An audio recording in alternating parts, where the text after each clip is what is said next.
핸드드립 커피를 마시다 보면 이런 생각이 들 때가 있어요. 오늘은 너무 맛있는데? 또는 오늘은 커피 맛이 좀 쓴데? 추출을 똑같이 했다고 생각하더라도 날씨나 물줄기 같은 미세한 변수가 다른 결과를 만들어내곤 하죠. 그런데 콜드브루는 조금 달라요. 차가운 물로 시간을 들여 추출하는 방식 덕분에 추출 후반부에 쓴맛이나 떫은 맛 같은 부정적인 맛은 거의 추출되지 않아요. 오히려 커피의 숨겨진 매력을 발견하게 되는 경우가 많습니다. 그래서 콜드브루는 커피의 와인이라는 별명도 가지고 있죠. 풍부하고 부드러운 향미로 마치 와인 같은 느낌을 주기도 합니다. 이번 영상에서는 더치커피와 콜드브루에 대해서 이야기할 거예요. 그리고 집에서 쉽게 만드는 방법을 알려드릴게요. 진짜 아무 장비도 없어도 되고요. 맛있는 원두와 천원만 있다면 카페에서 마시는 것보다 맛있고 고급스러운 콜드브루를 만들 수 있습니다. 콜드브루를 드셔본 적이 있으신 분들은 본 적 있으실 거예요. 어떤 카페에 갔을 때 콜드브루라는 메뉴가 있습니다. 그런데 어떤 카페에는 더치커피라는 메뉴가 있어요. 두 가지 다 차가운 물로 추출한 커피라는 데에는 동일하죠. 약간의 차이가 있긴 합니다. 일반적으로 제조 방식의 차이인데요. 콜드브루는 침출식, 더치커피는 투과식이라고 해요. 하지만 중요하지 않아요.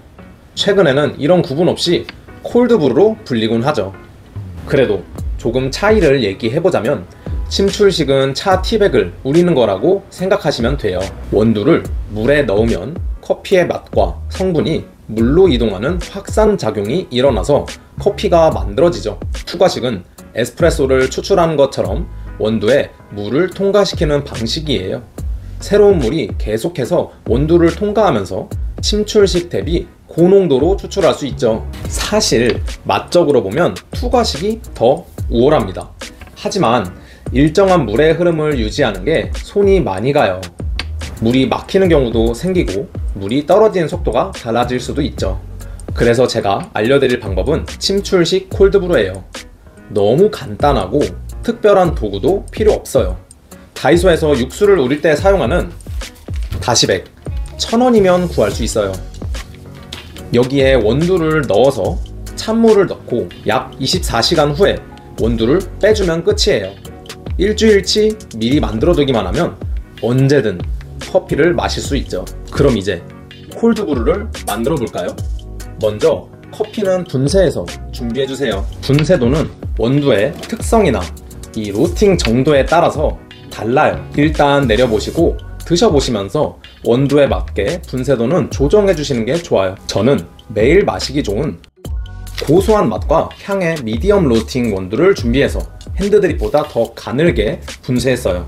일단 내려보시고 드셔보시면서 원두에 맞게 분쇄도는 조정해주시는 게 좋아요. 직접 분쇄하지 않고 구매처에서 갈아오시는 분들은 제가 알려드리는 방식으로 갈아달라고 하시면 될 것 같아요. 분쇄 커피가 준비되었다면 이런 다시백과 담을 통만 있으면 돼요.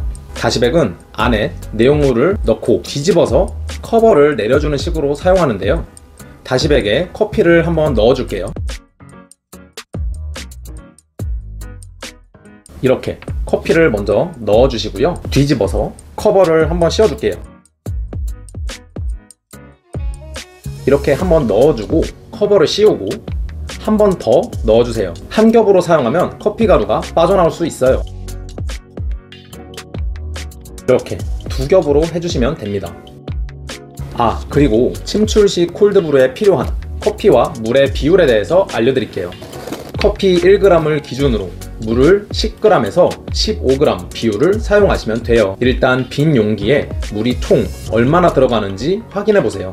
저는 약 650ml의 용기를 준비했는데요. 원두 40g, 물 600g을 부어줄게요. 이렇게 부어주시고 냉장고에 보관해 주시면 돼요. 약 24시간 정도 커피를 우려주세요.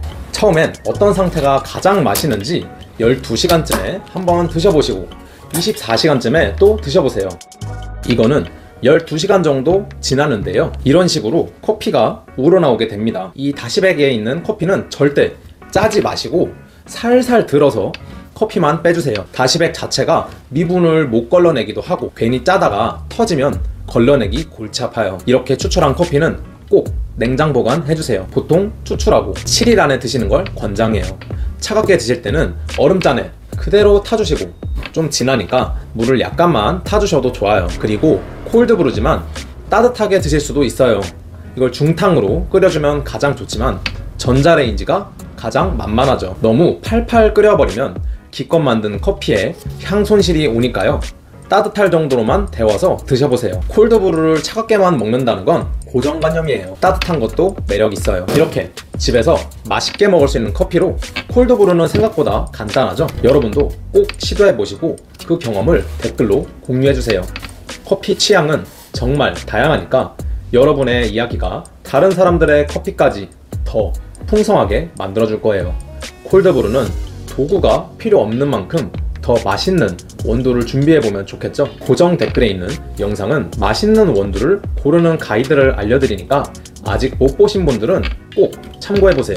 앞으로도 집에서 쉽게 따라할 수 있는 커피 레시피와 카페 못지않은 팁들을 꾸준히 알려드릴 예정이에요. 오늘의 콜드브루처럼 말이죠. 그러니 그거 어떻게 하더라? 하지 마시고 바로 찾을 수 있도록 구독 잊지 마세요. 다음 영상도 재밌고 유익한 커피 이야기를 들고 올게요. 여러분의 하루에 더 맛있는 순간이 함께하길 바랍니다. 감사합니다.